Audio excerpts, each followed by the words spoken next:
My fiancé Leo has been in the intensive care unit for 11 days after a hit and run on Route 9. The doctors keep using the word unresponsive, like it is just some weather forecast, and not my entire universe crashing down. Last night I finally went back to our apartment just to wash the hospital smell out of my hair. The place was frozen in time. His keys were on the counter, his coffee mug was still sitting by the sink half full. I sat on his side of the bed, needing to feel close to him. I opened his nightstand drawer, looking for his spare house keys, but my hand brushed against a heavy leather sketch pad. Leo is an architect, he always carries one, but I had never seen this specific book before.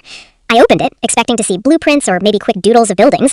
Instead, the first 20 pages were filled with portraits of me, sleeping, reading, laughing. The sketches were beautiful, so full of love that I started crying right there on the floor.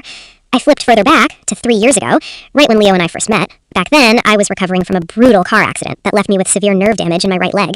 The doctors told me I might never walk without a cane again.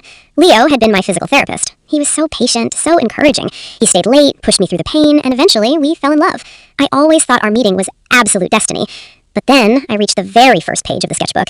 It wasn't a drawing. It was a newspaper clipping from the night of my accident, and underneath it, Leo had written a confession. He wrote about driving home late, exhausted from his residency. He wrote about looking down at his phone for just 1 second and hitting a pedestrian on Elm Street. He panicked and drove away into the dark. He tracked my recovery through hospital records, volunteered to be my therapist out of pure guilt, and then he realized he couldn't live without me. He built our entire beautiful life on top of the lie that he was the one who broke me. This morning, the hospital called. Leo is finally waking up. They say it is a miracle. I'm sitting in the plastic chair right next to his bed, watching his eyelids flutter. He's reaching out his hand, looking for mine, and I've never been so terrified in my entire life.